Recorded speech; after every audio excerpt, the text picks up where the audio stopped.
It really is. Kings Row. We're talking about Kings Row. Well, welcome to the Wind of the Tao broadcast, podcast. Today we have Tony Esolen, and we're going to be talking about truth and literature. How many books have you written, Tony? I think it's around 25 now. You are to books what Scrooge McDuck is to dollars, counting more and more. I apparently you're writing a couple more right now. Yeah, a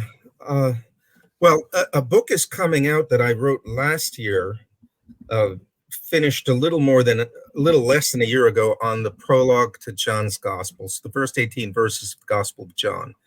I wrote a whole book about those, going basically phrase by phrase, word by word. And that's coming out from Angelico Press sometime this fall. They haven't gotten me galley proofs yet, but that we're nearing that stage.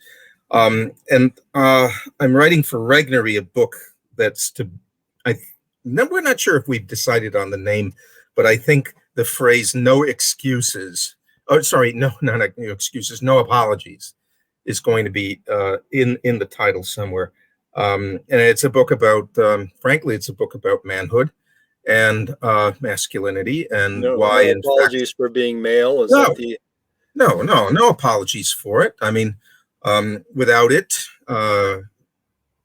in one fashion or other the strength of men, whether physical or otherwise, we wouldn't be talking right now, right? In fact, you can hardly name a thing that we just take for granted, like roads and houses and whatnot, that we would have. Any case, so I'm writing that, and I'm writing a follow-up to this book called The Hundredfold, Songs for the Lord. This is a little further this way. So there we go. Right. Yeah, this book is this is a book-length poem made up of 100 poems on the life of Christ. The main pillars of it are 12 dramatic monologues by various speakers during Christ's life and after his resurrection and ascension. So for instance, Pontius Pilate, writing to Emperor Claudius from Spain, and insolent but troubled. This would be years after. You're writing a poem from the point of view of Pontius Pilate. Yeah. About his experience of meeting this very peculiar Jewish Messiah. Well, that's in the background. He in the poem he has to justify himself because he's been accused of embezzlement and wanton cruelty, and the accusers are mostly slanderers. Wanton cruelty was a problem in the Roman Empire. I thought that was sometimes, if it proved inefficient, right? I mean, there's cruelty that's efficient and works. There's cruelty that doesn't work. If it doesn't work, your rear end is on the line. You know, the Romans did never practice cruelty for its own sake. They were strictly. Wasn't that the games were all about? Well, the games were for the entertainment of the masses, and the entertainment for the masses was to keep them quiet. To keep them preoccupied, and the masses, including the emperors who tried to get a front row seat when the blood started flying, were not. Yeah. They were entertained by cruelty. Oh, they were entertained by cruelty. Yeah. Some men did very well in the games, and if you survived them, you could make a name for yourself and become a freedman. It was. You never in Rome get too far away from something pragmatic. And administrators were held to pretty high standards. This is something that strikes me about G.K. Chesterton, is that he is, ideologically inclined towards Rome because he is a Roman Catholic after all, and he talks a lot about Rome. But he talks about Rome and Carthage as being these two empires that are very much at odds with one another. And because the Carthaginians, the Phoenicians, they were practicing human sacrifice. The Romans weren't doing it exactly, but they were doing the game. So we need to be careful here, because the Romans, when they defeated Carthage, they didn't have the games yet. Okay. So They he's thinking of came the later. Republic. Yeah. We're in the Republic, especially at the height of the Republic, when Rome is triumphant in the Second Punic War. That may be Rome at her best. It doesn't take all that long from there for Rome to get a little bit too rich, and then we get all kinds of problems cropping up. Well, that's an interesting. I didn't realize that. Yeah. I think that from the founding of the city to the assassinations of the brothers Gracchi in the 120s BC, I don't believe, there might have been one or two that I'm forgetting, but otherwise, basically, Rome existed without any civil war, and there was often conflict, but no civil war, and no political assassinations. I mean, the United States of America could have in 10 years more political assassinations than Rome had in 400 years during the time of the Republic. So Chesterton was onto something there. I see what he was getting at. I've always been more inclined towards the Greeks than to the Romans, despite the Greeks' sexual peculiarities and perversions, which the Romans imported from them. But it always seemed maybe to kept a slightly more of an arm's length. Although Stark's description of the Romans is pretty eviscerating when it comes to how they use their slaves and whatnot. Now, your writings have been described as containing racist, xenophobic, misogynistic, homophobic, and religiously chauvinistic statements. So something I'm curious about this is that xenophobia seems to describe an irrational fear of someone who's unlike yourself, and homophobia seems to describe an irrational fear of someone who's like yourself. So that would seem to cover pretty much all the bases then.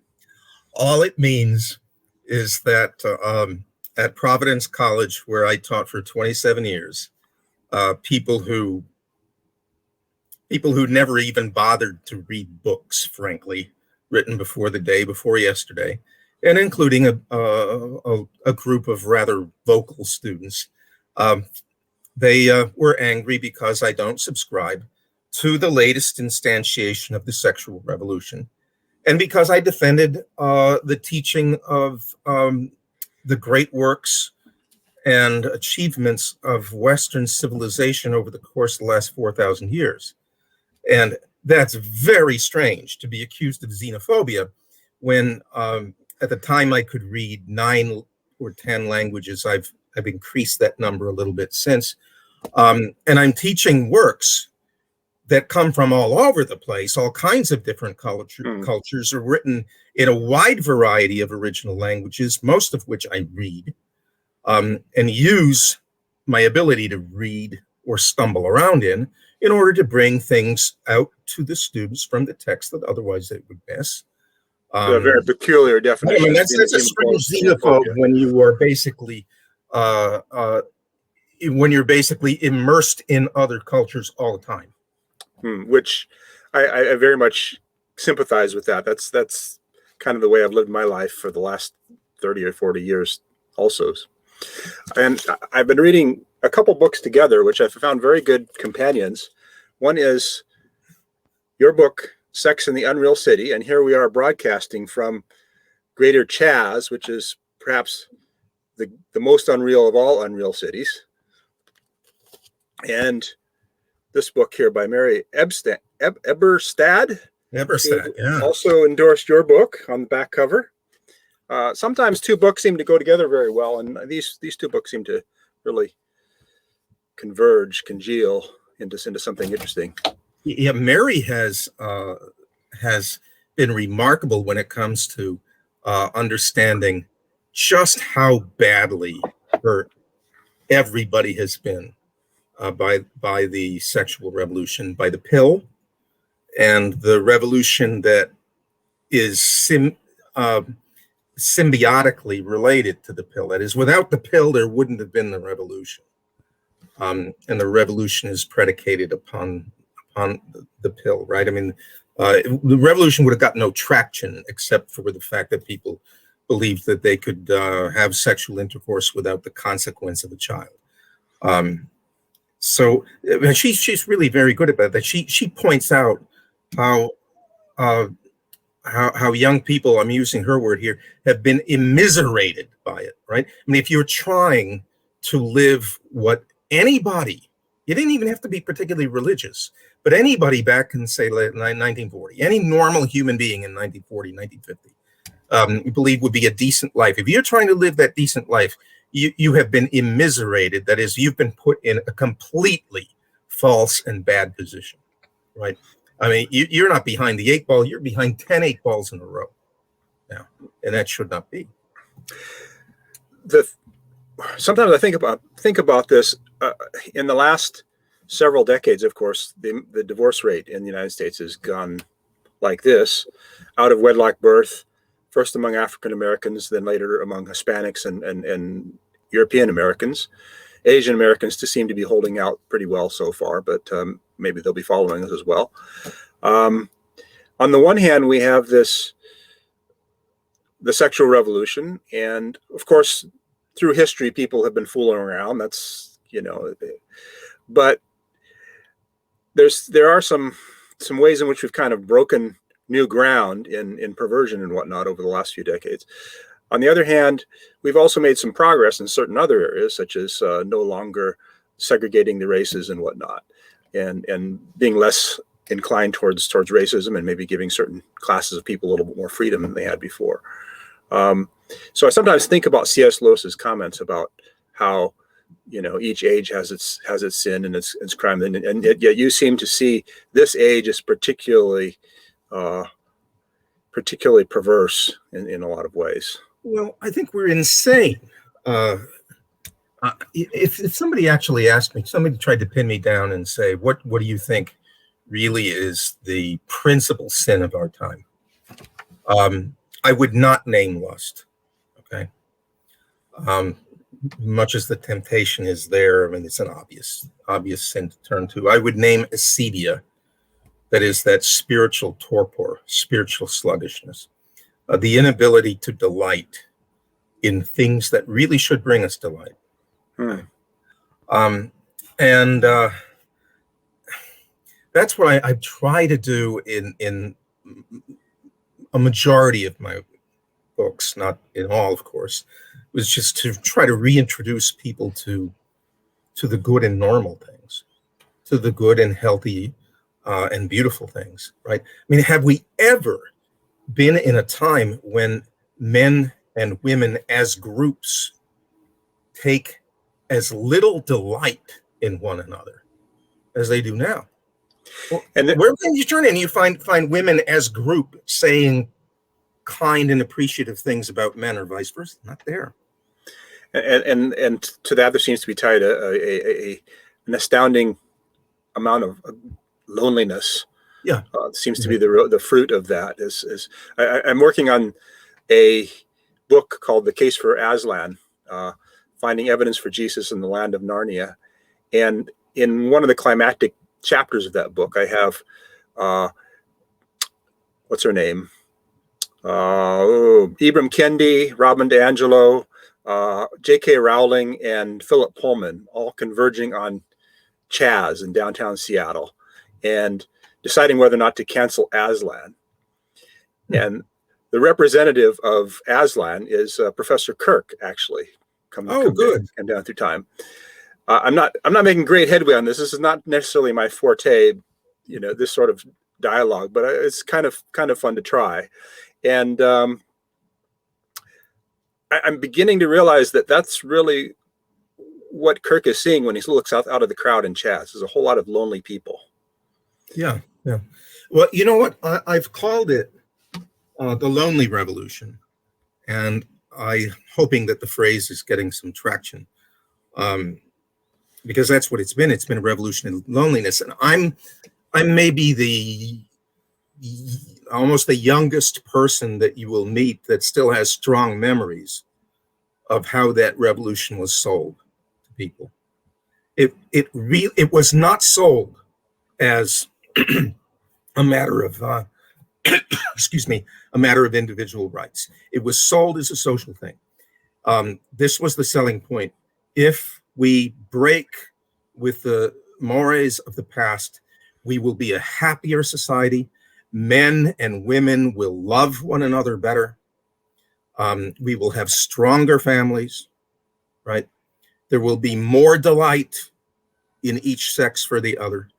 Now, if you actually listen to the music and you look at the movies and television shows that were produced within 10 years of that selling point, right? You'll see that it's all gone sour, okay? The darkness, the cynicism, the cruelty, the loneliness, they set in almost immediately. So I think we should call it the lonely revolution. I used to tell my students that I don't know of any word in Middle English that has the meaning of lonely. I don't see it anywhere. I don't think the concept existed for them, because you were with people all the time. You were with your family. If you were, if you're a grown man, you had some kind of trade. So you were with your fellow tradesmen. You had the local church. You were constantly in the company of others, fighting, playing, singing, working, mourning a death, celebrating a holy day. It's impossible to be lonely. Let's go back for a moment to your where did you grow up? You're from the Northeast, right? Yeah, I'm from the old anthracite coal mining region of northeastern Pennsylvania. Okay. And I take it that among the many people that you have phobias for, baseball players don't seem to figure high among. Did you play baseball? I'm a big baseball fan. Did you play baseball when you were a kid? Oh, well, yeah, sure. Everybody did. Oh, let me show you something. Okay.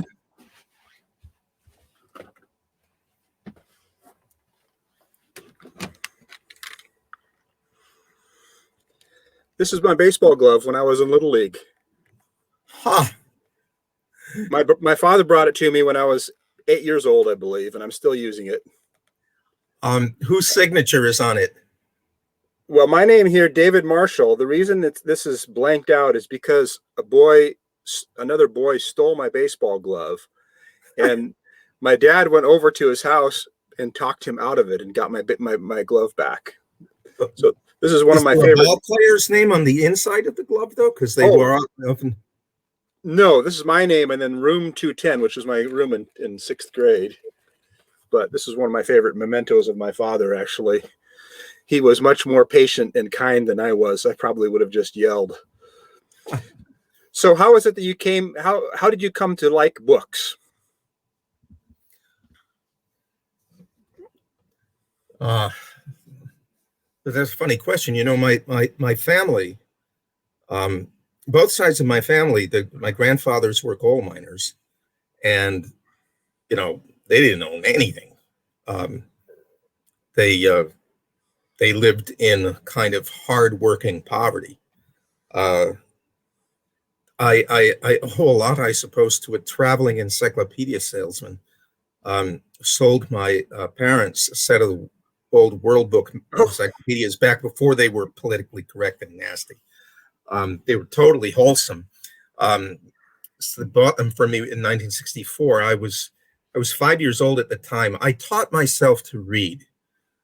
I don't know when, because I have no memory of ever not being able to read. My mother says I taught myself to read when I was 2.5. I certainly was no older than 3. We have comic strips that I wrote when I was 5 years old, and my mother was in the hospital giving birth to my brother. So the only book in our house, other than that set of encyclopedias when I was 5, was the family Bible, and I grabbed hold of that and I just started reading it. It was in the old Douay-Rheims translation, revised by Bishop Challoner in the 1800s. I just read it. I memorized all the books in order. You know, not the not all the words, but the order of all the books. And I remember getting into Leviticus and stalling there because there were terms in there that I just didn't understand. I asked my mother about one of them that had to do with something that might happen to you accidentally during the night. And I said to my mother, "What's this mean?" And she looked at it and she says, "I don't know." And uh, and you know, so much for progressing in a straight line all the way through. But we didn't have many books in the house. We did acquire a few. By somewhere along the line, I fell in love with poetry. Certainly by high school, I had, and fell in love with languages. So I took Latin and German both in high school. It was back in the day when the local Catholic high school offered 4 languages, right? And I took 2 of them. And I wanted to write poetry, and I guess it took off from there. But we weren't a bookish family. They didn't have the money for it, you know. Nobody did in my neighborhood. Right. Well, what Abraham Lincoln grew up reading Shakespeare and the Bible. I think that was pretty much what, the frontier bookshelf looked like. Yeah, and you know what? There's a strange benefit of not having trash to fill your head with, right? When you have in your mind the sounds of literary prose, and those sounds are Shakespeare and the King James Bible, you're not going to write like a twit. Well, our journalists now largely write like twits because they have in their minds a whole lot of trash. They don't really know what English prose is like, what it could be like. Have you read the Chronicles of Narnia? Yes. Who's your favorite character? Because that's what I'm writing about right now. Oh, gosh. I mean, setting Aslan aside, Reapy Cheap, perhaps, the courtly mouse, Mr. Beaver, and Mrs. Beaver. Prince Caspian. There's a lot to choose from. I'm actually fond of the boy, in The Boy and His Horse, The Horse and His Boy. Sorry, The Horse and His Boy. Shasta, yeah. Who becomes Prince Cor. Prince Cor, yeah, and he's a boxer. He's not the crown prince. But he gets into fist fights. The brother. Okay, Cor, and then you're right. Wait. Oh, Shasta. I'm getting them mixed up. Right. Right. Okay. So I like them both. Corn is the one who becomes the boxer and defeats the bear, the fallen away bear. Yeah, up in the mountains. Right. Yeah. Okay. Does that mean you're a boxer? No. No. So we're talking about literature and truth. Why does literature matter? Okay, so I would like everybody who hears this to consider, right? I've been saying this for a little while now. Imagine Satan with his lieutenants, okay? And they have a strategy session, right? And he says to them, "All right, boys, look, I understand that there are going to be attacks from the natural sciences.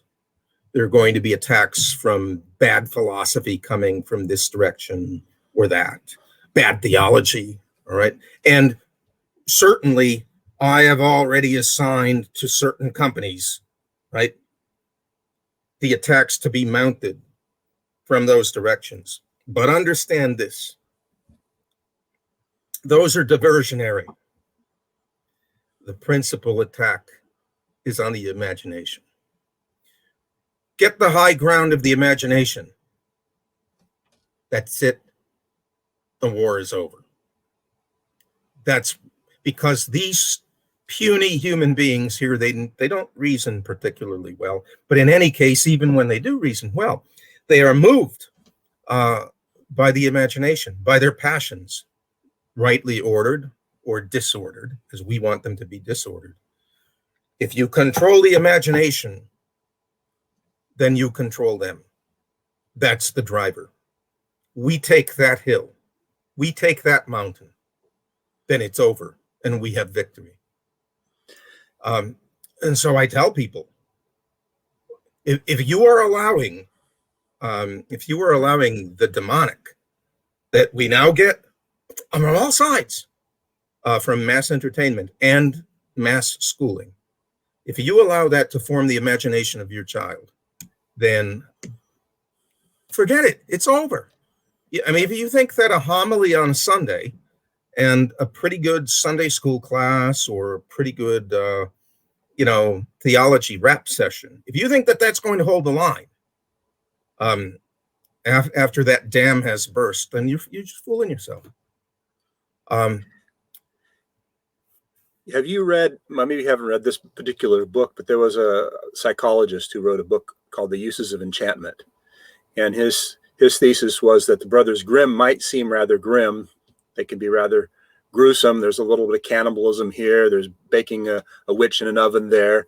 But this is good for a children's imagination, because they should deal with those sorts of grotesque and scary realities in their imagination as they're growing up. I agree. I mean, if you pressed me on it, I'd say that Hans Christian Andersen is brighter and healthier than the Brothers Grimm, but I am a great fan of the Brothers Grimm. We're talking there about German folk tales, essentially, that are, that correspond to something deep within the human soul. Children understand the justice that underlies these stories, right?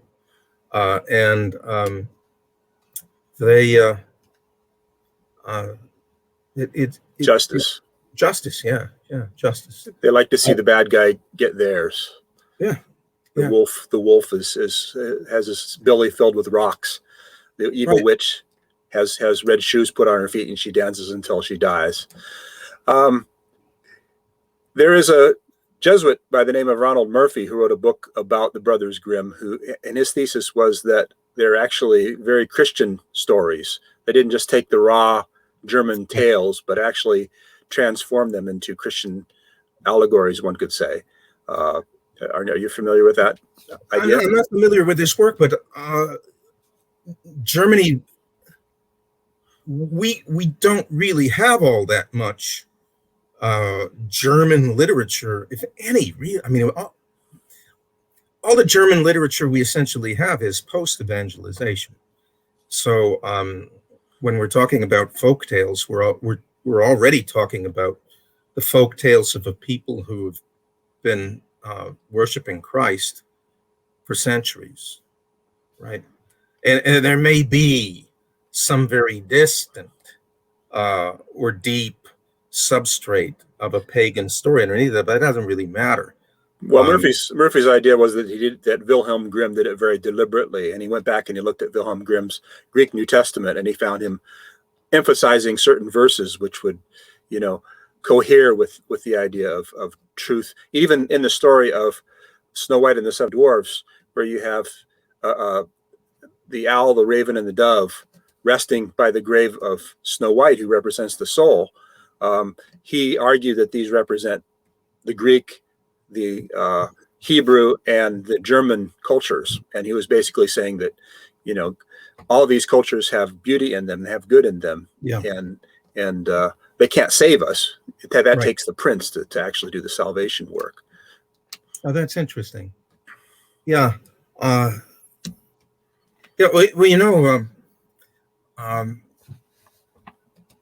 the Beowulf poet, the monk who wrote Beowulf, who composed Beowulf. Do we know anything about him? Or? We know nothing. Absolutely nothing. Okay. But I think he was confronting that issue quite forthrightly and directly. A recently evangelized Germanic people, somehow coming to terms with its own pagan past.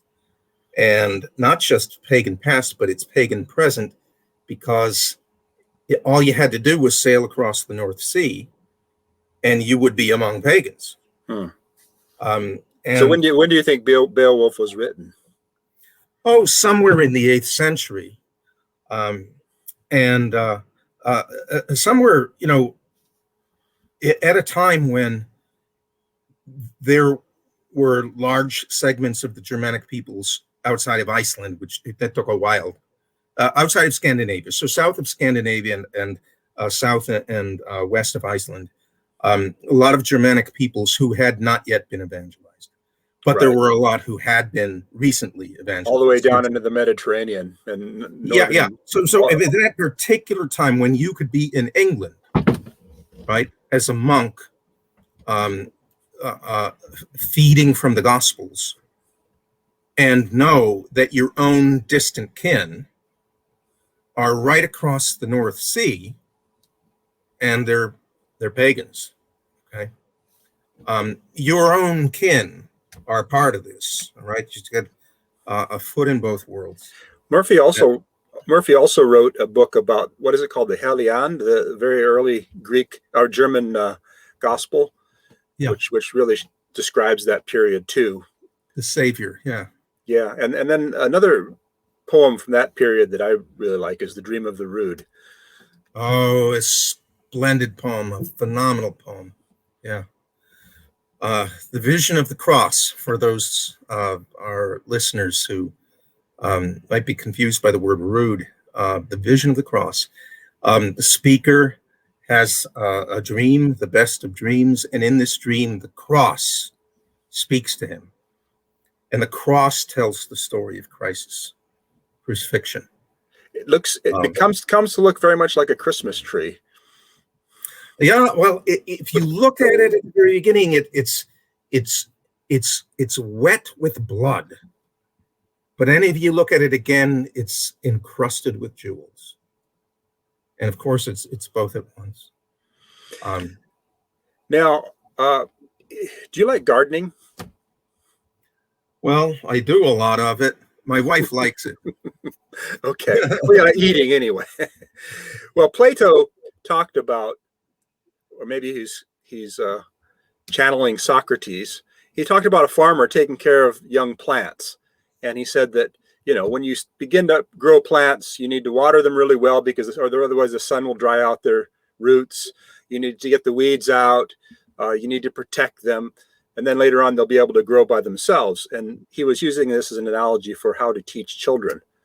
He was saying that, well, we shouldn't just put junk in front of kids to read.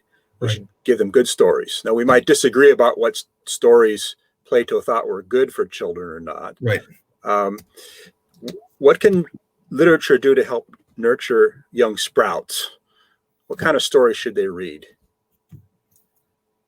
There's so much, right? There's not necessarily a very great deal since 1960. There's some, all right? But look what I always tell people when it comes to this sort of thing. Imagine that you have in your attic. Somebody tells you that you have in your attic a painting by Rembrandt, right? An original Rembrandt, The Return of the Prodigal Son. Don't you think that maybe after 20 years or so, you'd say, gee, I think I'll go up to the attic and take a look at that painting by Rembrandt. That's what we're like, except that it's not an attic and a painting by Rembrandt. It's an entire set of mansions with countless works. Okay, so that even to fully appreciate the beauty and the riches of one or two halls and rooms would take a whole lifetime, right? Well, when it comes to kids, I often recommend that people look up John Senior's lists called the 1,000 Good Books. Right, he's got books broken down by appropriateness for age and so on. Most of it is either poetry or fiction, not all. As you get older, some of the books are books of philosophy or history. But for kids, you want to build up boys. Well, gee, there's Rudyard Kipling sitting right there in your midst, pay attention. The book Kim is a great novel. I'm not saying a great children's novel. It's a great novel, okay? And it's a great novel of boyhood to manhood. Captain's Courageous, which he wrote, by the way, when he lived in New England. He did live in New England for a while. He lived in Vermont. Captain's Courageous is another great boy to man book, right? These books are not difficult for young readers. And then there's Robert Louis Stevenson raising his hand saying, hey, what about me? You know, Treasure Island, anybody? And then Charles Dickens is waving both hands and saying, you know what? Kids used to be able to read my novels. Yes, well, my students in China need a little bit of work to get into Dickens. That's a little advanced. The vocabulary is a little advanced for most of them. But for a native English speaker? Yeah. Well, I know of there's a story about a missionary in Papua New Guinea from Australia who was the son of an alcoholic, and he was bullied all through his childhood, and he fell upon the poem "If" by Rudyard Kipling, and that by itself transformed him into a very different person. And then he ultimately became a Christian and gave his life as a martyr in New Guinea. It's a wow, remarkable. Wow. Yeah, well, and the poetry especially is like nitroglycerin. Okay. And now we don't realize this anymore because we don't read poetry anymore because modern poetry is almost perverse in its aloofness to the reader. It's saying to the reader, to hell with you.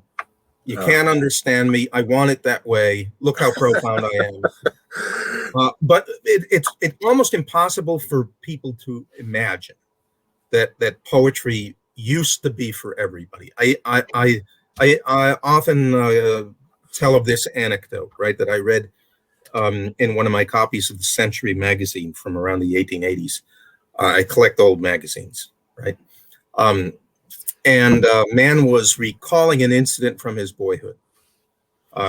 He and a bunch of other boys, you got to imagine they were like 11 or 12 years old. It's a wintry day in February, and they decide to knock on the door of the house of their favorite poet to celebrate his birthday because they knew it was his birthday. It was his 75th birthday, and they wanted to wish him a happy birthday. The poet was Henry Longfellow. Okay. And they did. They knocked on his door. Longfellow answered. They said, happy birthday, sir. You know, we love your poems. And he invited them in. And they had tea and scones, and they talked about poetry and other things that boys would talk about. They spent the afternoon, and they said goodbye. The boy remembered that for the rest of his life. He wrote about it years later. It was the last birthday that Longfellow ever had on Earth. He died a couple of weeks later. Okay? But that, nobody reading the Century magazine at that time said to himself or herself, gosh, that's odd. Some boys interested in poems. Knocking on the door of Longfellow to say happy birthday. Nobody thought that was odd. The reason why the anecdote was there was to show the kindness and humanity of Longfellow, because the rest of the story was not peculiar at all. We're the weird ones here. Right. Well, you feed children great stories. You don't always know what's going to come. What you might have them read the Bible and they turn out, they become Voltaire. You might have them read Marx and they become Solzhenitsyn. So that's maybe is where the analogy of the little seedlings breaks down, is that we don't always know what's going to become of the teach what we give children. But I play my odds. Yes. I had a student in China, brilliant young woman, and she chose for herself the English name of Lyra, after the heroine of His Dark Materials, or The Golden Compass, by Philip Pullman. Are you familiar with Pullman's work? Only by reputation. Okay. She had been reading Joseph Campbell and Joseph Campbell's idea of hero of a thousand faces. So she decided to look into what she called the anti-hero of a thousand faces. She wanted to see if there was some sort of a Jungian archetype among anti-heroes in different cultures. That's kind of where she started off on. Here in the Chronicles of Narnia, you have in the second book of the Chronicles of Narnia, Prince Caspian, you have the appearance of a very strange character. You would think for a series of stories for Christian children, or not for Christian children, but by a Christian for children. You have Bacchus from ancient Greece, or Dionysius, and Lucy and Susan are a little bit troubled when they meet Bacchus and his girls, and one of them says to the other, "I'd be afraid if Aslan weren't here." I think that's a very interesting phrase, a very interesting insight into Lewis's understanding of how pagan literature could mesh with Christianity. Yeah. It's also at the heart of maybe what I think is his most mysterious work, Till We Have Faces. Right. The goddess there. What is her name again? It's Aphrodite. The rear. Yeah, I mean, it's the pre-Christian British Aphrodite, a fertility goddess of cruelty and blood. More like an Ishtar sort of figure, even cruder than Ishtar. Yeah, even sort of lower than Ishtar. An Ishtar figure. It's. Yeah, more like Kali. Maybe the Indian Kali would be a good analogy. Kali would be a pretty fair analogy, except you'd have to dial down the IQ a bit. Yeah.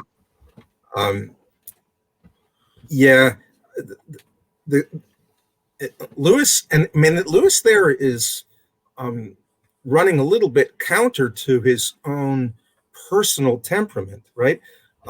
Lewis always had that streak of the Puritan in him, the Ulsterman in him. But Lewis understood that Christ can baptize Bacchus, and Jesus did not turn wine into water, turn water into wine. Of course, now what we have now is people drinking essentially poisoned water. Something that doesn't rise to the level of paganism. Yes, well, he made that point very often himself. But the interesting thing about Bacchus is, if our listeners read the Bacchantes, I believe it's Euripides. Euripides, yeah, his story of Bacchantes is really quite horrifying. I mean, there are other stories like the Frogs, in which Bacchus is kind of a clown character almost at times. But in Bacchantes, he's very frightful, and he, basically the king of Thebes, Pentheus, is driven mad, and then all the women of Thebes are also driven mad, and they tear the poor king from limb to limb. His own mother has plucked his head off and boasts his severed head. She thinks she's killed a lion. Yes. Yeah, the Bacchantes is a great anti-rationalist play. Mm-hmm. Right?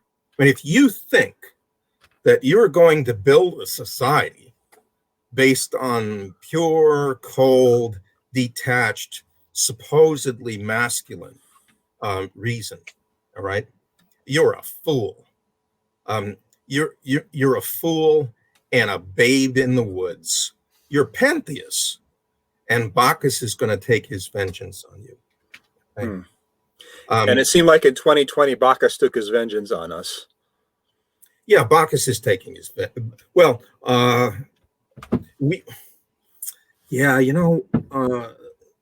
we don't. Do we even have a belief in rationalism anymore? I mean, people say that we're descending to the level of ancient Rome. If only we were at the stage that ancient Rome was at when it was evangelized. In so many ways, we are sub-pagan. I mean, the pagans, for instance, the pagan Romans had strong devotion to their country, to their family, their city, all comprehended in that virtue called piety. We don't even have that. Um, they had a strong sense of manhood, that men, don't indulge themselves in their passions to the harm of the people around them, their family and their country. But they do what they are supposed to do, right? I mean, if you're a Christian evangelist and you have that to work with, you got a lot to work with.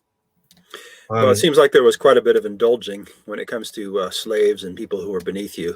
Yeah, that was, you know what, if you went to the urban centers and you hung around the wealthier people, that's where you would get that. If you went out into the country, you didn't really have that much.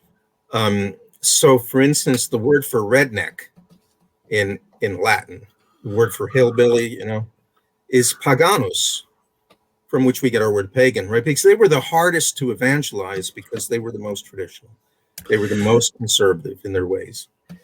Now looking back at this idea of a kind of a hero, an anti-hero of a thousand faces, with Aeschylus, I believe it was, you have Prometheus Bound, where you have the picture of the great Titan who gave fire to mankind, being punished by Zeus, who is, I don't know, jealous of him, angry at him.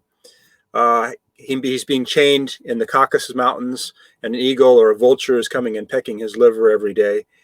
And then you have in John Milton, you have a story that some people interpret as sympathetic to the devil. Okay, I mean, they're not reading very carefully. They're not reading carefully, but a lot of people think that he's being sympathetic. Maybe he's just being pretty realistic and pretty psychologically astute, I guess. Yeah, no, they're not reading with they have no sense of irony. That was a romantic misreading that we're still stuck with, right? But Blake, I mean, Blake apparently read it that way, and he was Blake did, yeah. He was a pretty formidable character in some ways himself. He was great artist, great poet, great poet. And then you have, moving forward, you have Shelley. What do you think of Shelley? What is your take on him? You want to throttle him. He's a brilliant poet.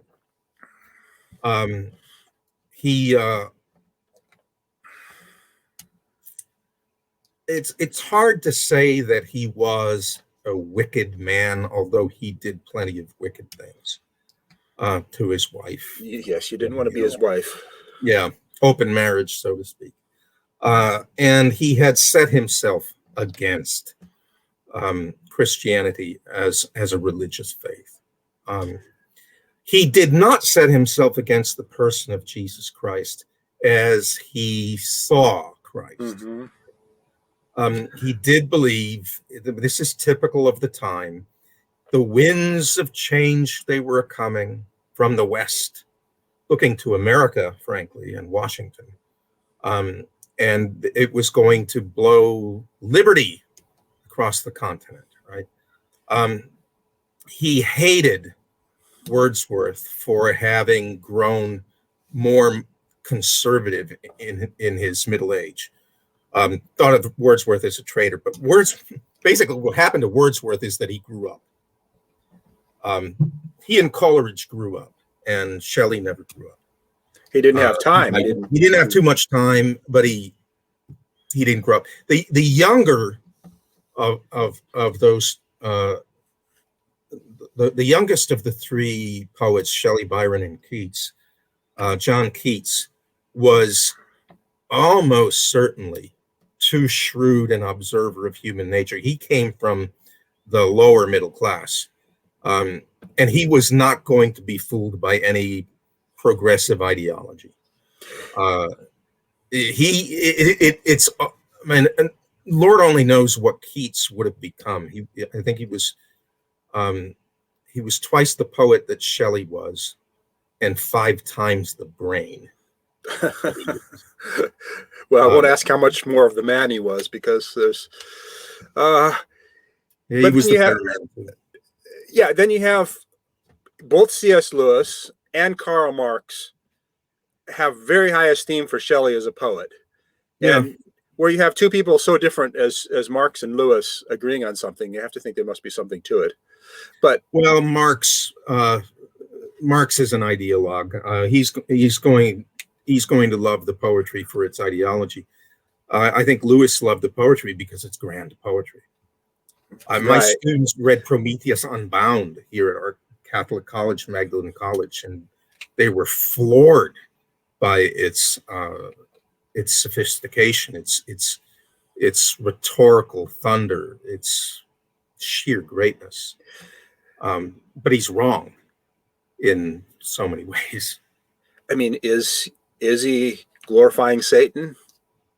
Yeah, in a way, yeah. So he wanted to do was to get a Satan figure and purge him of the envy, the malice, and the vindictiveness. So Prometheus, in the course of the first act of the poem, has to give over that dark side. Now, then we've got a hero, right? There's a city in China that I think you would appreciate, even if you couldn't understand everything about it. The city of Changde in Hunan province has a river flowing through it, and the river flooded back in the 90s, I believe it was. And so they built an escarpment, a bank, a dike along the river, and they decided to put the greatest poetry in China and some foreign poetry as well, all along the bank for about 1.5 miles or 2 miles.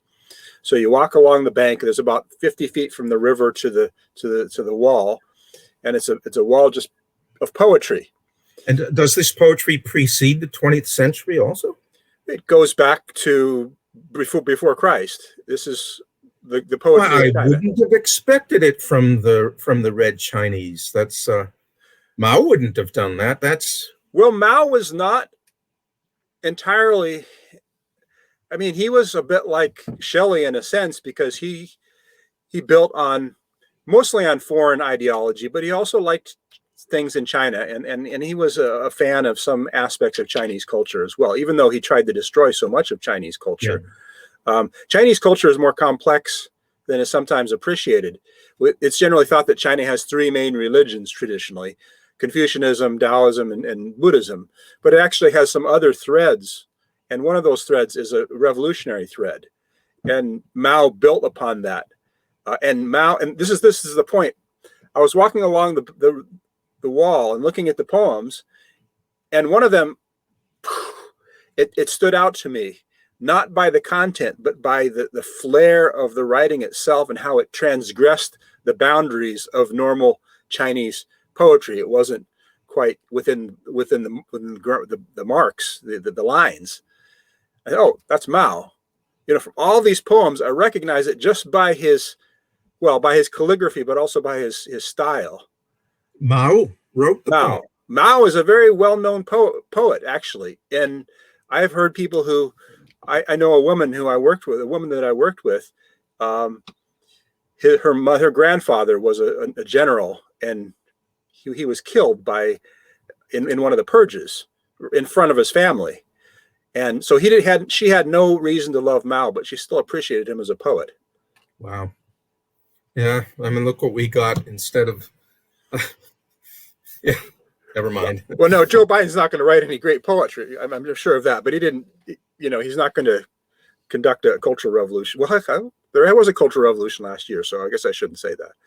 So anyway, working up to this, you're also a poet, and could you please tell us a little bit more about the book that you're finishing, the poetry book?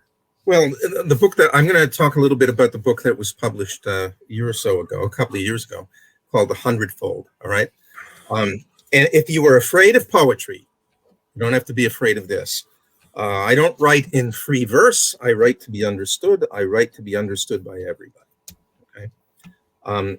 But if you're still afraid of poetry, I've got about a 40-page introduction at the beginning of the book that says, it tries to talk about what poetry is, how English poetry works, Hmm. The kinds of things that poets do, what to look for, how, in particular, how meter and rhyme work in English, right? I mean, different languages use different linguistic resources for poetry. So what you say about English is not what you would say about Hebrew. Completely different linguistic system, so we get completely different structures for the poetry.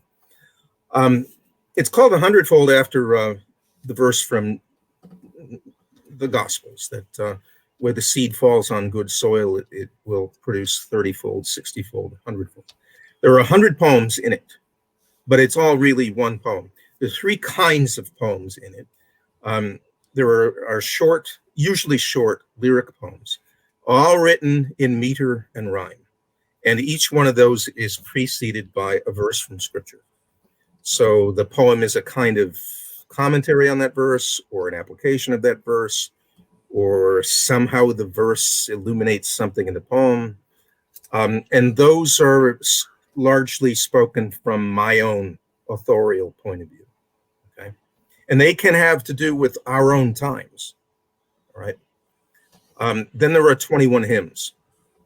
And I've specified for the hymns. These are scattered throughout the work in very deliberate ways. Right? There's patterns to where they all belong. For the 21 hymns, I've specified the melody that they're to be sung to. Okay. So I really did compose. Are those your melodies, or no? They're not my melodies. So here I just for instance, I just open the book at random here, and I come upon a hymn with the melody Conronda. That's one of the great Welsh hymn melodies. We know it as the melody to God of Grace and God of Glory. Okay, or Guide Me, O Thou Great Jehovah. Those are the 2 hymns that people might know that's to this melody.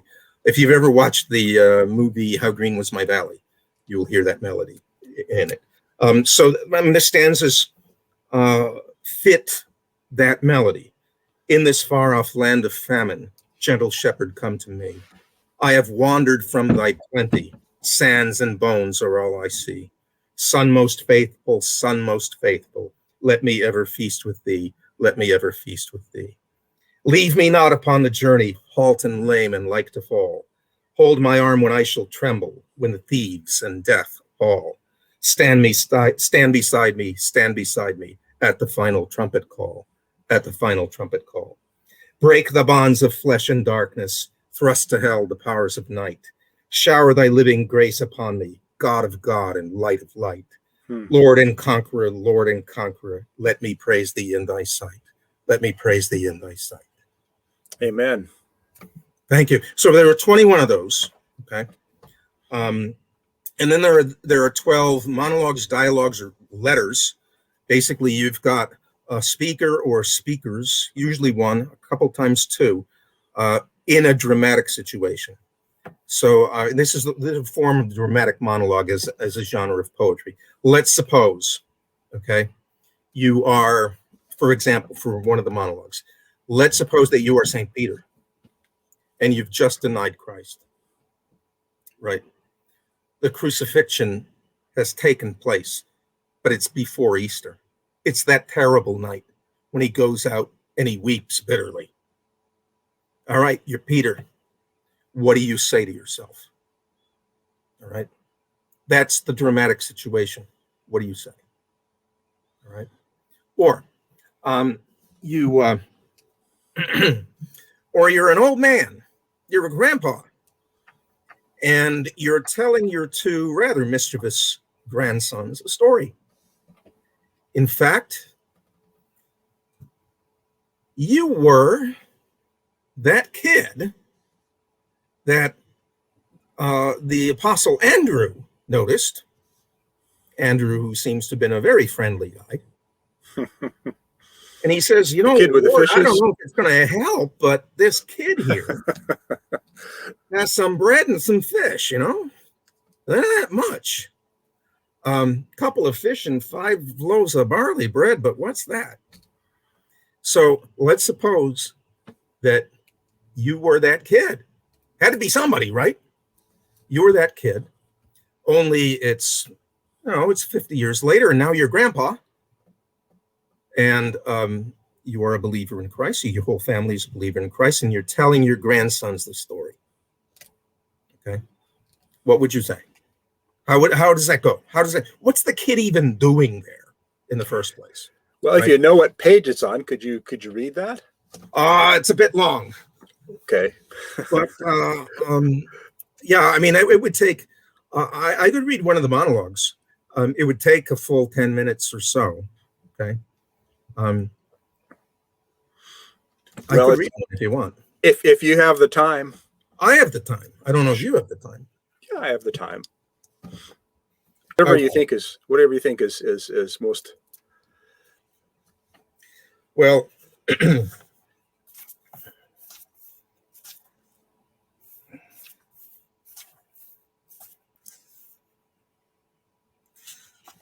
let's see.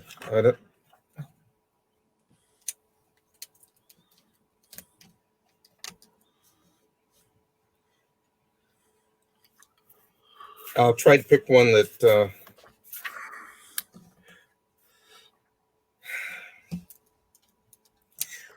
here's one from a situation. Okay. This one is called The Centurion to His Woman. Are we talking about the centurion? As it turns out, we are, but we don't know that. Okay. Okay. Come on, I think I pay you well enough. Why must we eat up our last precious hours with quarreling? By the way, this is all written in iambic pentameter, unrhymed iambic pentameter, which is called blank verse. This is not free verse. Why must we eat up our last precious hours with quarreling? Have they bought your woman tongue along with all the rest? Is that the salt that whets the taste and makes the melon sweeter? You get no more from me for all your railing. You'd have the last denarius from my pouch. I know, to keep me at your side. And you could twine your arms around my neck, let your hair fall with its lilac smell over our breasts, and steal 100 kisses from Time the thief. Seal them up in a box we alone know of, brooches, rings, and jewels. I wish to the great gods it would suffice, but we must live in this world as it is. Unless I have it now, listen to this, a just solution. I'll go work the roads. I'll eat my bread from the point of a dagger and heap you up with bags of merchant gold. You'd have the goods to leave your loving trade, and I my soldier trade and robber trade. Then hire a Tyrian galley, just a thing, sail still to westward, and give no more thought to this dry land bristling with blood and thorns. We let old Jordan roll to the Dead Sea, eating the silt of centuries, Jericho, Jerusalem, at last to drop it where it most belongs, in salt and pitch and brimstone. No wonder all your prophets are half mad. The 1,000 Greek isles in the glittering sea, their temple columns brighter than bleached bone, her wise men with their sextants reckoning heaven or eyeing up the boys as they play ball. You heard it, eh? Squabbling over the good or verbs in the heroic lays of Troy, while sidling up to a fat Roman knight to cadge a meal. We leave those masters too. Sparta, the pigsty with a broken fence. Athens, the groveling teacher of the world. 7-gated Thebes upon her windy plain, renowned only for treachery and worse. Aegina, Argos, Mycenae, rich in gold, all faded into names. Then westward still, past her who squats upon the waters like a, if you'll excuse me, like a whore at her salt bath, the general sink where gathers all the sewage of the world. Rome, glorious stewing pot of wealth and power, her slapdash tenements only spark away from fields of ruin. Her temples, faced with marble, but inward brick, and rafters, termite riddled. My home for all that. We'll leave her too. Then free at last out on the boundless sea. Who knows but there may be some happy island where grapes hang heavy, and the harmless sheep browse on the hillsides. There we two might live, with never a trumpet blare or prophet's cry, or all the haggling over the hard coin, never a temple or a marketplace. There we might swindle only one another out of a kiss, and many more to spare. In such a place a man might live in peace, loving his woman as I love you still, as well as a man can who's made of flesh. See, I've given you all I can. My wallet is not the only thing of mine you've drained. Sweetheart, what then? Shall we go find that isle? And if we don't, die in each other's arms, like so, holding a little warmth of life from breast to breast while the sea rocks and swells. No priests to spy on us. The dewy gannets gossiping to the skies that do not hear. Wouldn't that be a hint, a touch, a taste of your lost Eden and our golden age?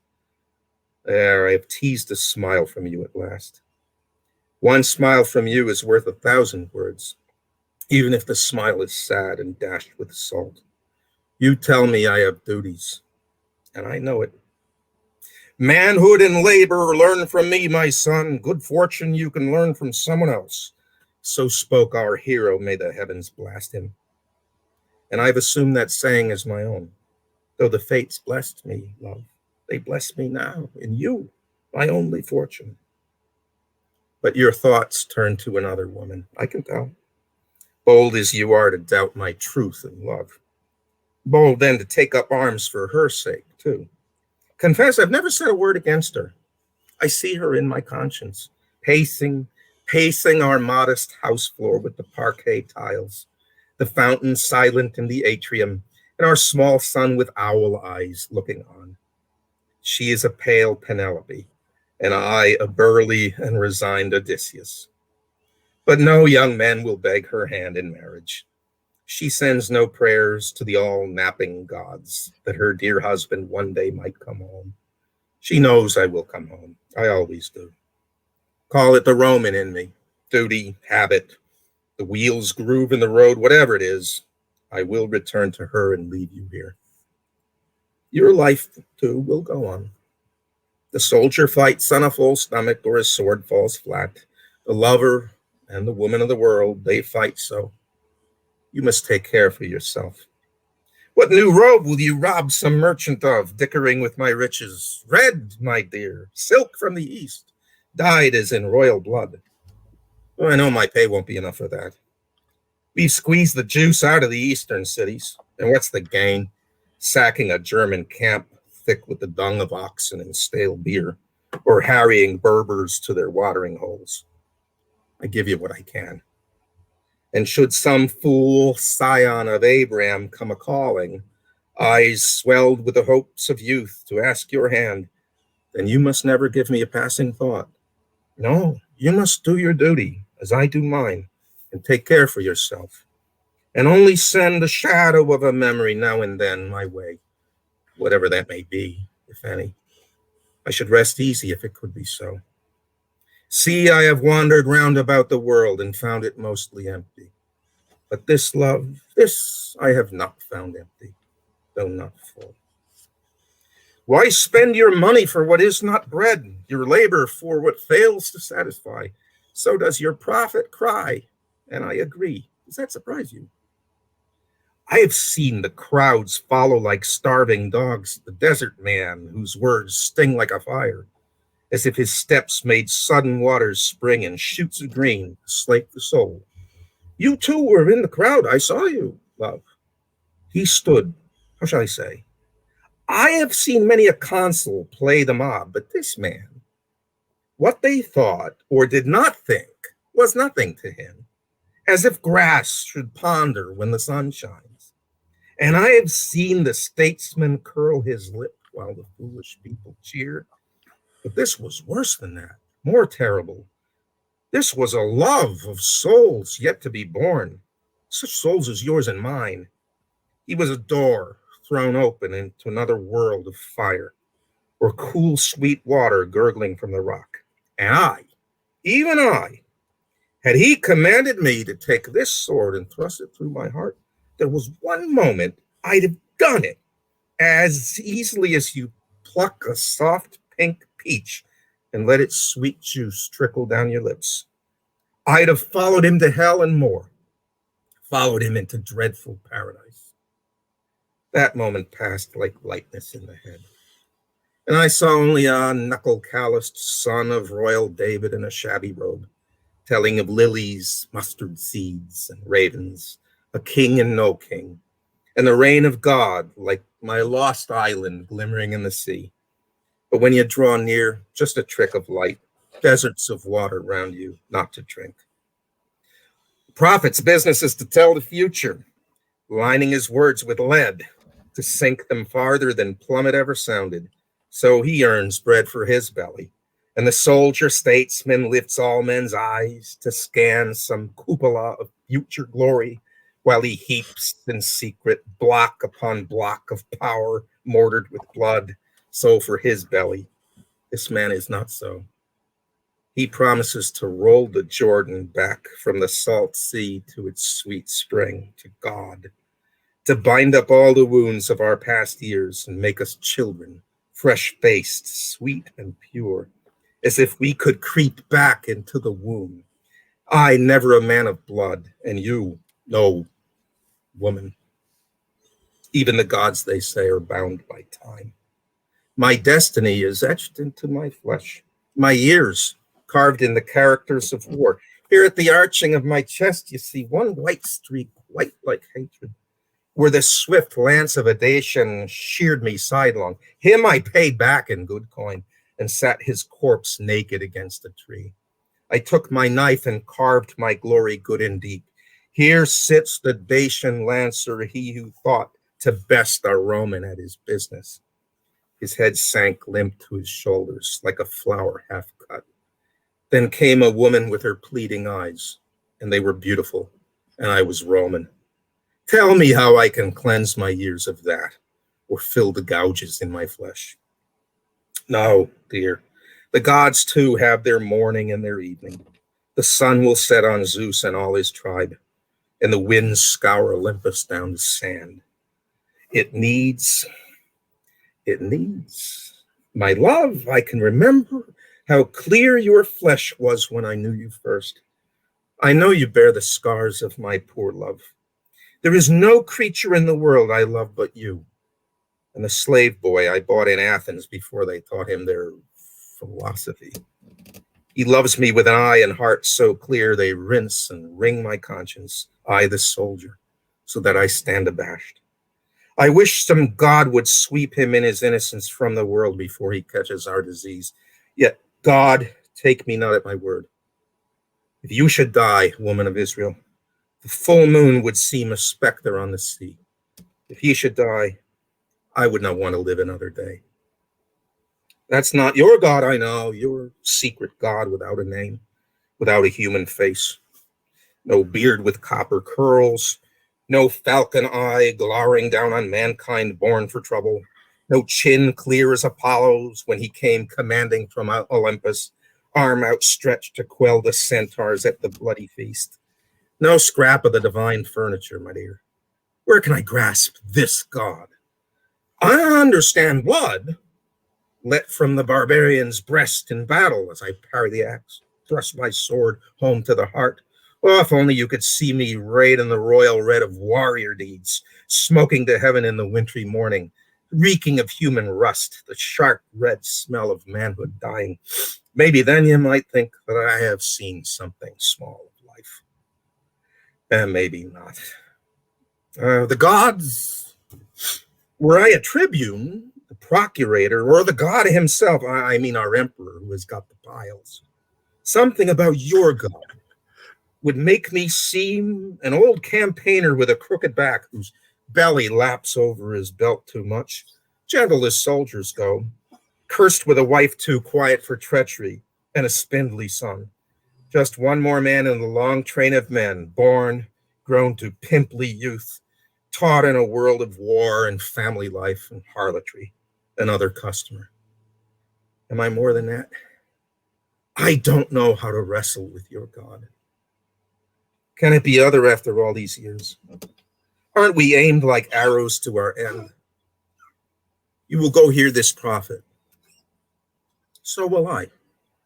Not in your company. I will spare you that. I hear your people whisper of a king coming to set upright the chair of David. And Romans too, sneer as they may, look sour upon the anointed man, with nary a hole to lay his head. Fools. I have heard too much. They are like ants scurrying about their hill before the earthquake. What they seek is small empire, small temple, a brass coin pitted and pocked, not worth the picking up. Had they but ordinary brains and ears, they would flee to the mountains, or to him, though why I say so, I can hardly tell. And most likely it will prove, as all such things, a momentary pulse, fading cry. Well, dear, we come to parting once again, a last kiss in the fee. I wish it were more for your sake. What I can give, I give. I will go hear him, love. Hail and farewell.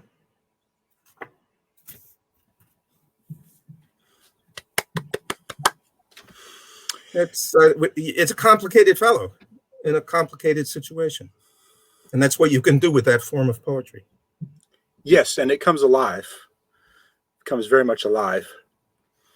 Yeah, the idea is that you provide suggestions for your readers so that the reader's imagination can piece out his past, the rest of his world, the other things that are around them, and why he might be attracted to this unusual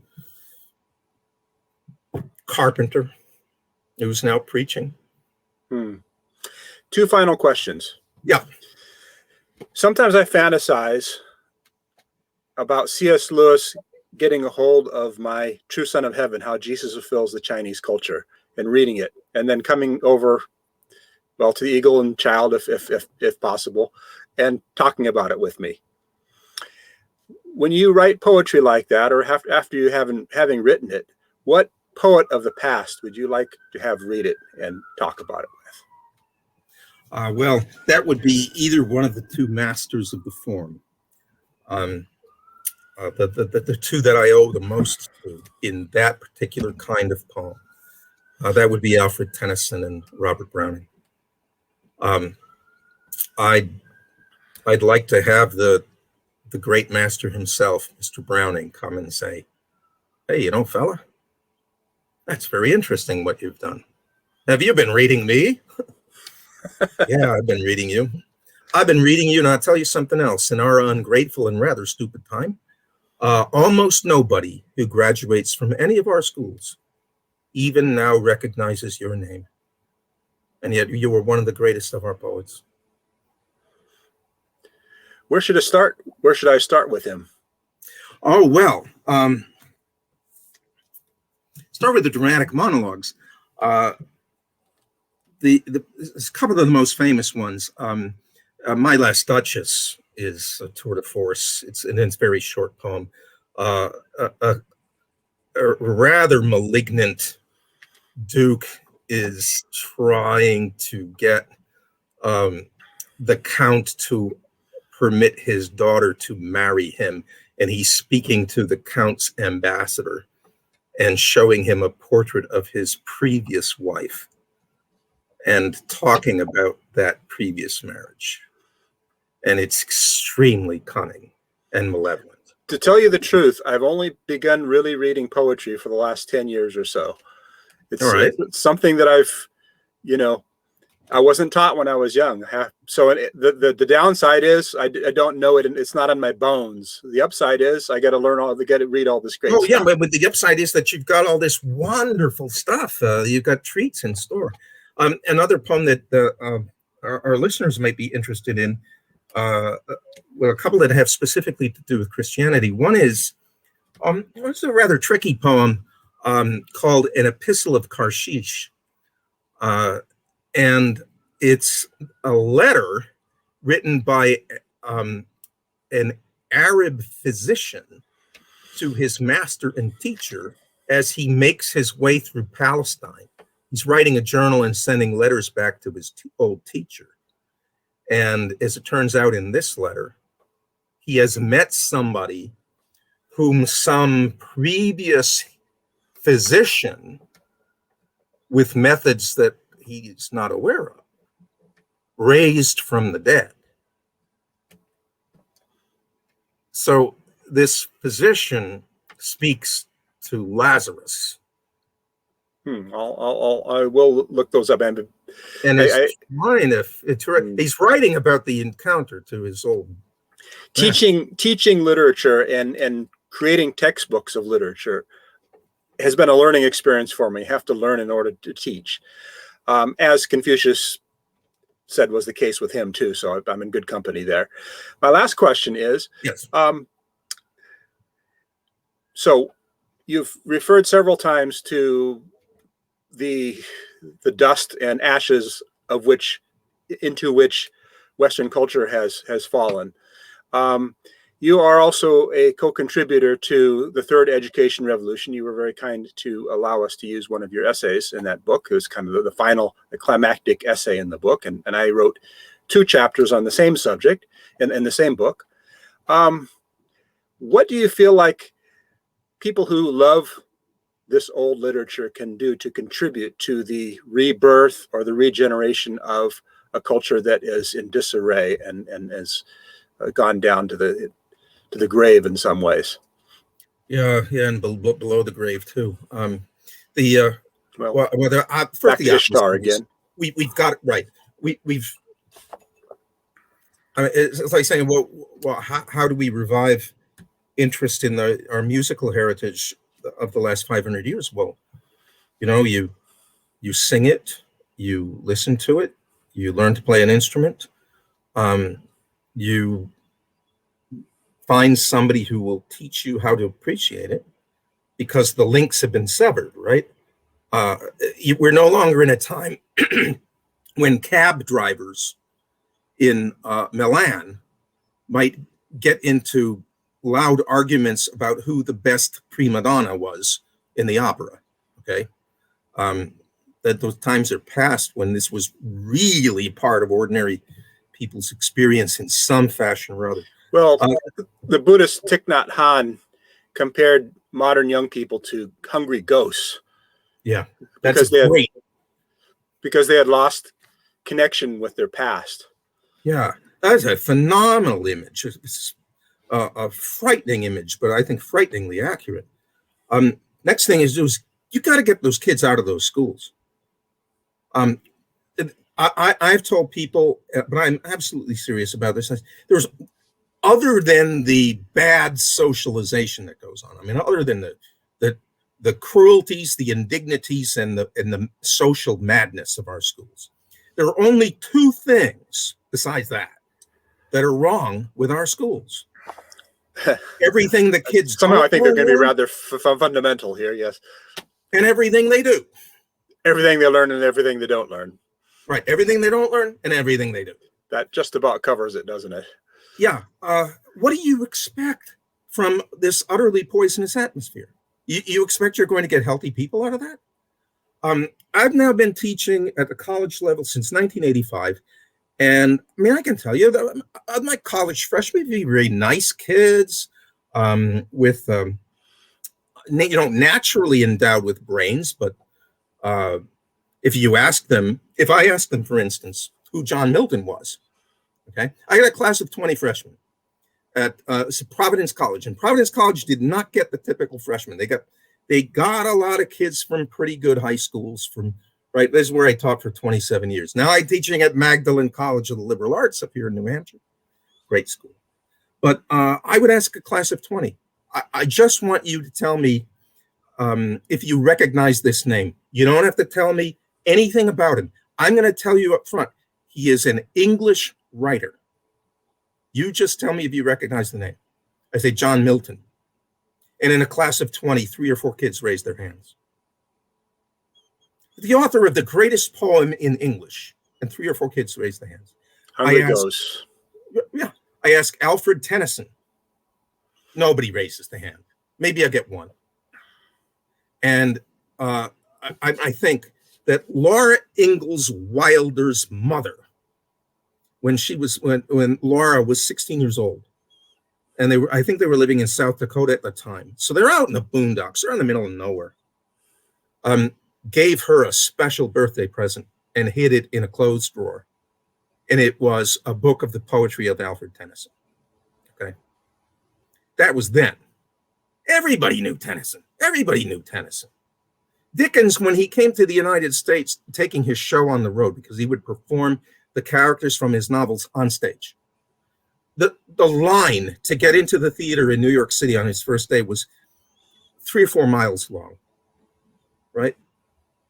Now we've got people who find Dickens difficult to read. That's crazy. I mean, native English speakers finding Dickens difficult to read. Well, language does evolve to a certain extent over a couple hundred years. Very slowly, though. I mean, we're talking about late modern English with Dickens. So yeah. So they're not learning anything there. Get them out of there. Get them out of there. Well, one of the author of another chapter in the book suggests great books. Now, C.S. Lewis doesn't particularly like that idea because he thinks that one should not try to learn everything. One should delve into one specific area and follow your interests in that way. You know, in one I can't think of the word. In a more narrow sphere. Yeah. Well, what is your view about that? I think lineage, maybe. Well, you know, if the choice is between a great books education and what we have out there now, then it's hands down. Let's go for the great books. The funny thing about it is that encourages a kind of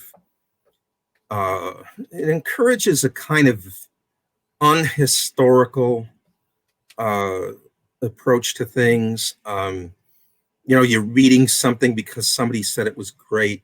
And you don't know. I mean, don't follow the references. Yeah. And maybe it causes people to push on kids before they're ready. The great stuff.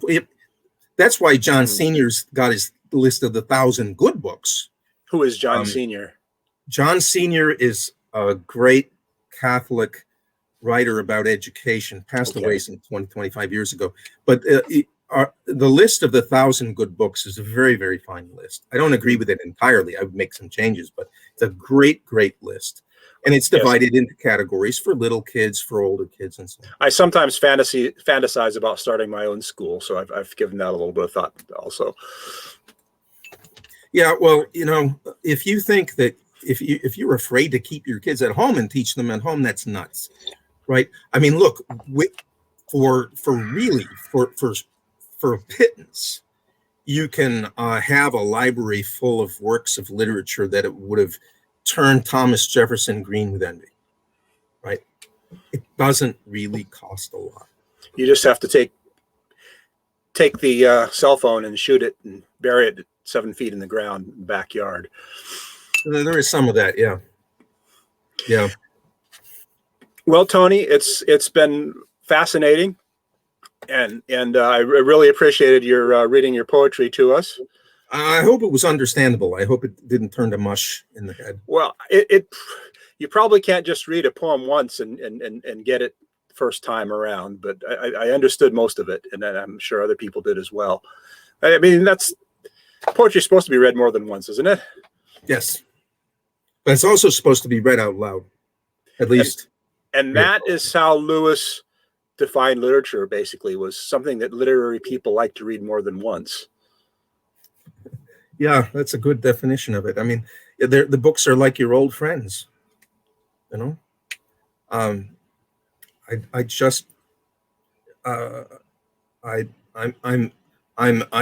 sad because I left in our summer house in Canada and the borders closed. I left my copy of Henry Fielding's novel Tom Jones, and I've had a hankering to read it for the last year or so, and I can't get my hands on it.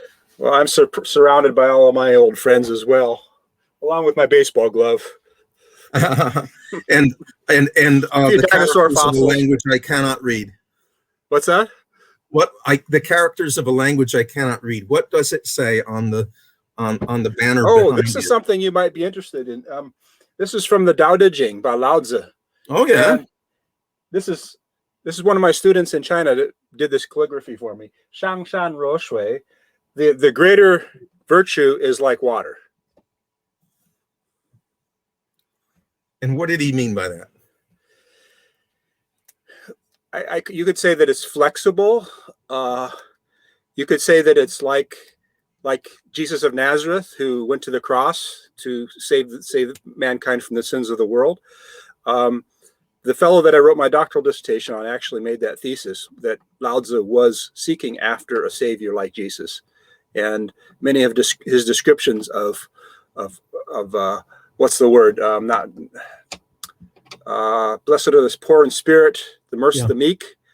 Lao Tzu was a prophet of the meek and the poor in spirit, and Yuan Jimin believed that he was looking for someone very much like Jesus. Do we have anything more from him besides the Tao Te Ching?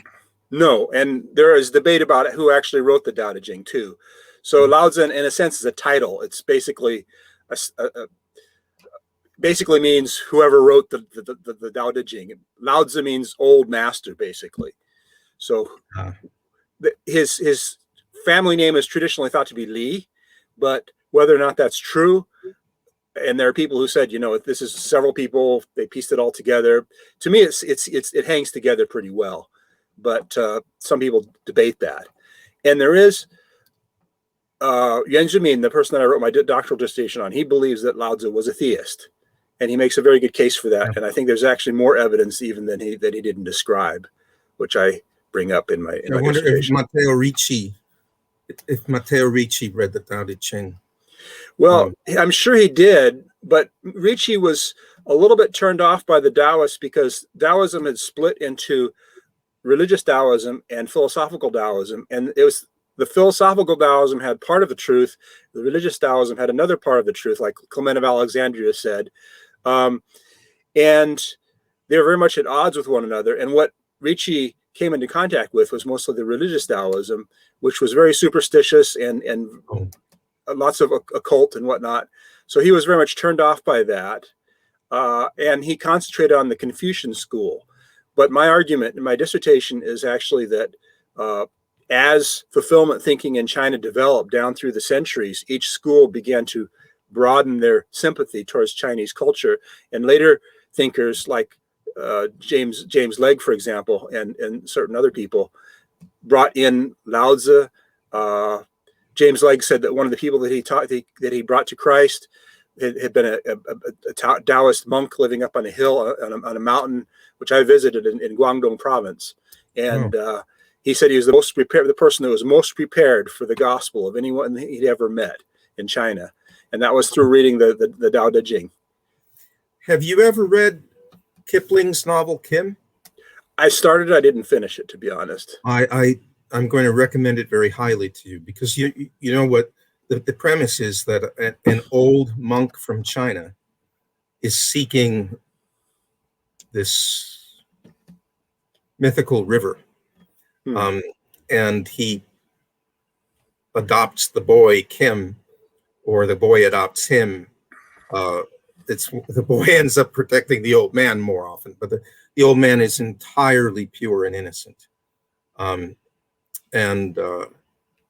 it's as if he's seeking. Is that where east and west is west comes in? That famous line? No, that's in one of his poems. But somebody said of Kim that Kipling had given to India a picture of India that she couldn't have provided for herself. That land that he loved so deeply. Well, let me recommend a book to you if you haven't read it then. J.N. Farquhar, The Crown of Hinduism. Okay. The Crown of Hinduism. Okay. Yes. Is it a novel, or is it a book? No, it is a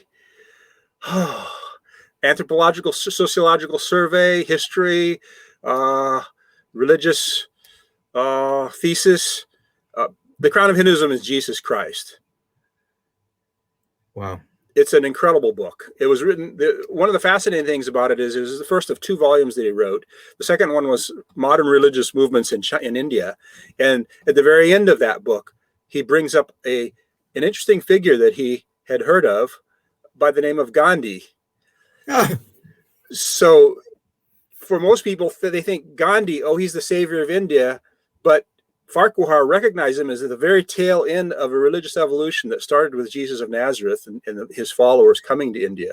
And Gandhi yeah. was the last person in that whole train of historical influence. Oh, now that's interesting because in the book that I'm working on now, which is to be the sequel to this, or not a sequel, right? But it's bigger, but it's around some of the same plan, to be called a 12-gated city.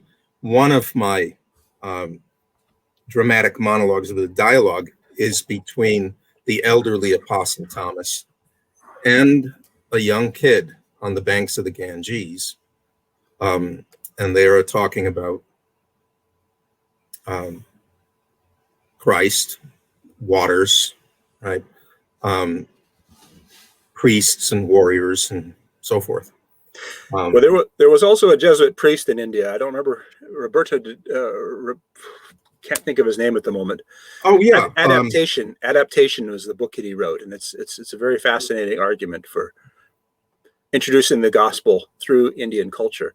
But there have been several Christian thinkers, Catholic, Protestant, and other hard to classify, who have followed that lead in India. And actually, my doctoral supervisor in India, Ivan Satyavrata, contributed to that in a very interesting way in his dissertation. His book is really interesting to read too. If our salvation as a civilization is going to come from places like India, let it come. Let it come already. We've got, other than technical things, we've got right now very little to teach India that we have not already taught before, or, we have nothing new to teach anybody in the world. Nothing new. Well, Tony, again, thank you very much for this fascinating conversation. And so who's going to be listening to this?